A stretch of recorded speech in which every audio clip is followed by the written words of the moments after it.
இந்த வீடியோவில் நம்ம சி ப்ரோக்ராமிங்கோட இம்பார்ட்டன்ஸ் அது ஏன் வந்து அவ்வளோ முக்கியமான லாங்குவேஜ் அப்படிங்கிறத பார்ப்போம். சி ப்ரோக்ராமிங் வச்சு தான் வந்து நிறைய operating systems and frame works develop பண்ணியிருக்காங்க. குறிப்பாக சொல்லணும்னு பார்த்தீங்கன்னா லினக்ஸ் ஆப்ரேட்டிங் சிஸ்டம் எழுதுனே வந்து சி ப்ரோக்ராமிங் வச்சு தான்.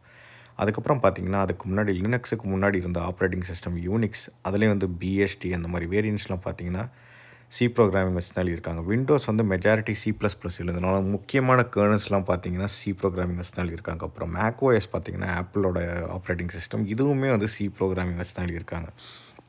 இது தவிர பார்த்தீங்கன்னா ஜிடிகே அப்படிங்கிறது ஒரு கிராஃபிக்ஸ் லைப்ரரி, எஃப்எஃப்எப்ன்றது ஒரு வீடியோ ப்ராசஸிங் லைப்ரரி, ஓப்பன்எஸ்எஸ்எல் ஒரு நெட்வொர்க்கிங் லைப்ரரி, SQLite பார்த்தீங்கன்னா டேட்டாபேஸ், இது எல்லாமே வந்து சி ப்ரோக்ராமிங் வச்சு தான் எழுதியிருக்காங்க. அது போக பைத்தான் பார்த்தீங்கன்னா நம்ம ஏஐ டெவலப் பண்ணுறதுக்கு யூஸ் பண்ணுறோம். ஆனால் அதையே அந்த பைத்தான் இன்டர்பிரட்டரே பார்த்தீங்கன்னா சி ப்ரோக்ராமிங் வச்சு தான் எழுதியிருக்காங்க.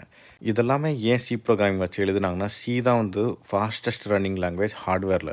இந்த மாதிரி வீடியோ பார்க்குறதுக்கு இந்த சேனல் சப்ஸ்கிரைப் பண்ணுங்கள். C programming